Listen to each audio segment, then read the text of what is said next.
Madalas, kapag pinag-uusapan natin ang lakas ng ating Philippine Navy, ang laging bida ay ang mga naglalakihang frigates, corvettes, at mga nagtataasang offshore patrol vessels.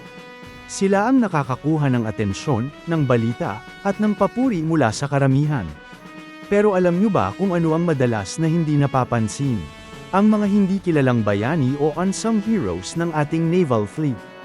Paano ba nakakadaong ng ligtas ang mga dambuhalang warships na ito? Paano sila nakakagalaw ng maayos sa masisikip na naval bases nang hindi sumasadsad o nagkakaroon ng aksidente? Welcome back sa ating channel, mga kababayan. Dito papasok ang ating pag-uusapan ngayon.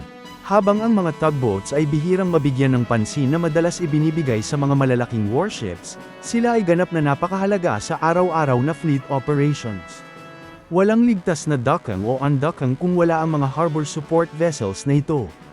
At ang pinakamagandang balita natin ngayon, nadagdagan na naman ang ating puwersa, at ang mas nakakapagpalaki ng puso, lokal na naman itong ginagawa dito mismo sa Pilipinas. Opisyal nang sinimulan ang pagbuo sa pinakabagong harbor tugboat ng Philippine Navy. Sa video na ito, hihimayin natin ang kahalagahan ng proyektong ito, ang mga technical specs ng bagong barko natin, at kung bakit ito isang malaking panalo para sa Self-Reliant Defense Posture Program ng bansa. Huwag kayong bibitaw, simulan na natin ang pagsusuri. Bago natin pag-usapan ng bagong barko, kailangan muna nating intindihin ng malalim kung bakit hindi mabubuhay ang Philippine Navy kung wala ang mga tugboats.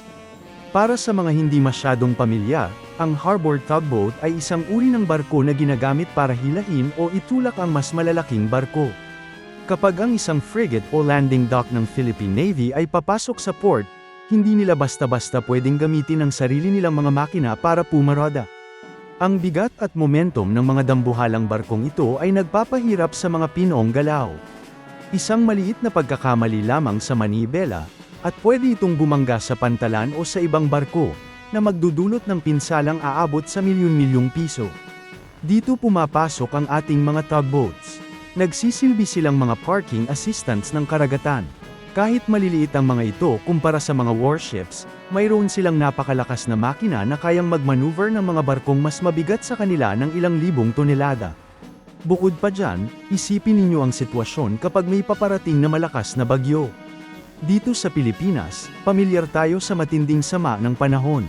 Kapag kailangang ilikas ang ating mga barkong pandigma patungo sa mas ligtas na bahagi ng daungan upang hindi masira ng malalakas na alon, ang mga tugboats ang unang tinatawag. Sila ang sumusuong sa malakas na hangin upang siguruhin ang ating mga pangunahing warships ay ligtas. Kaya kapag walang sapat na tugboats, literal na nakapako at paralisado ang galaw ng ating fleet sa loob ng harbor. Ngayon, pumunta tayo sa pinakabagong development.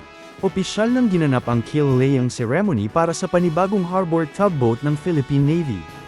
Ang keel laying, sa wika ng paggawa ng barko, ay ang formal na pagkilala sa pagsisimula ng construction ng isang vessel.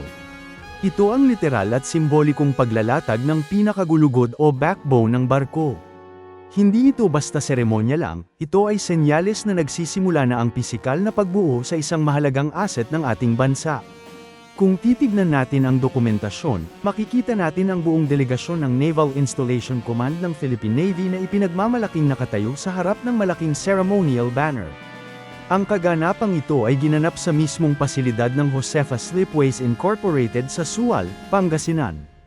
Ang nag-iisang larawang ito ay nagmamarka ng panibagong milestone para sa lumalagong industriya ng paggawa ng barko dito sa ating bansa. Nakakatuwang makita na ang ating magigiting na sundalo ay direktang nakikipagtulungan sa ating mga lokal na shipbuilders.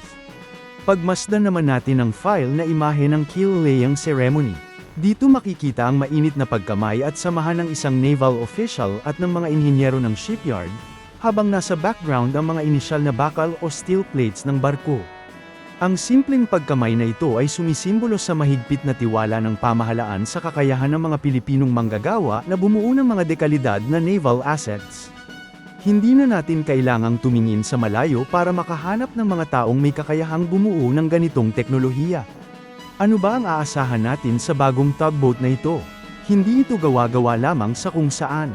Ang sasakyang pandagat na ito ay nakabatay sa mga ginagalang na disenyo ng Robert Allen Limited, isang kilalang kumpanya mula sa bansang Canada na dalubhasa sa pagdesign ng mga heavy-duty commercial at naval vessels. Ibig sabihin, lokal man ang gumagawa, ang pamantayan o standard ng disenyo nito ay pang-world class.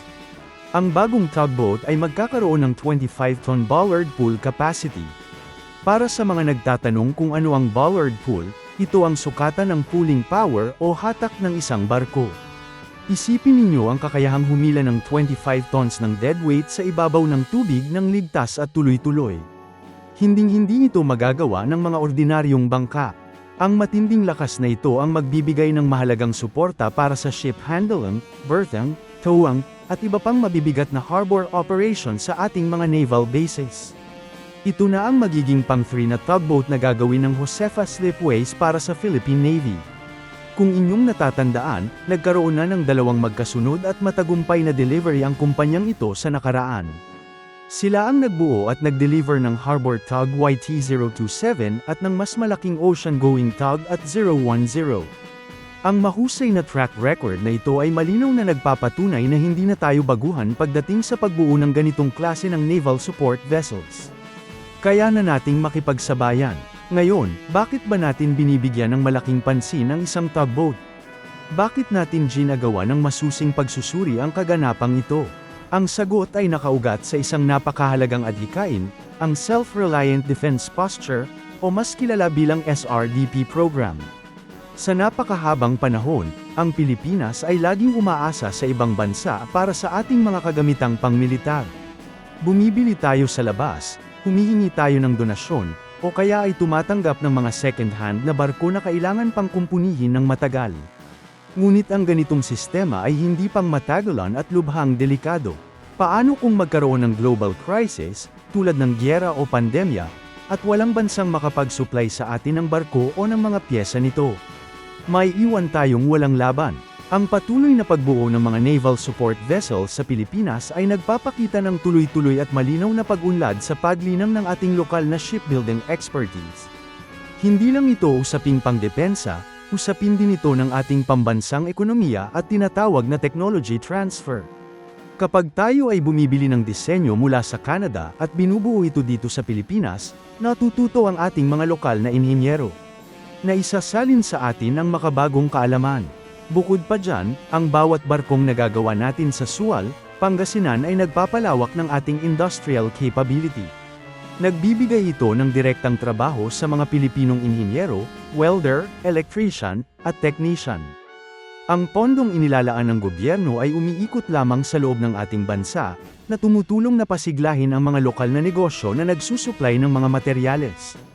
Higit sa lahat, mas mabilis at mas madali ang maintenance kapag may gawang lokal. Kung may kailangang ayusin sa Harbor Tug YT-027, sa Ocean-Going Tug at 010, o dito sa panibagong yard tug na ginagawa, madaling lapitan ang Josefa Slipways para sa mga pyesa at repair. Hindi na natin kailangang maghintay ng napakaraming buwan, o gumastos ng malaki sa shipping fees, para lamang maipadala ang mga materyales mula sa kabilang panig ng mundo. Ang barko ay mananatiling laging handa para maglingkod sa bayan. Kaya sa susunod na makita ninyo ang mga naggagandahan at naglalakihang warships natin na naglalayag sa ating mga karagatan, huwag ninyong kalimutang pasalamatan ang mga maliliit pero makapangyarihang harbor tugboats na walang sawang nag-aalaga sa kanila. Ang tagumpay ng keel-laying ceremony na ito ay hindi lang tagumpay ng Philippine Navy. Ito ay malinaw na patunay sa husay at galing ng buong industriya ng pagbabarko sa Pilipinas. Ito ang higanteng hakbang natin patungo sa mas matatag, mas maunlad, at mas kayang tumayo sa sariling paa na pambansang depensa. Maraming salamat sa inyong panunood hanggang sa huling minuto ng video na ito. Patuloy nating suportahan ang gawang lokal, patuloy nating ipagmalaki ang husay ng Pilipino, at mabuhay ang Pilipinas.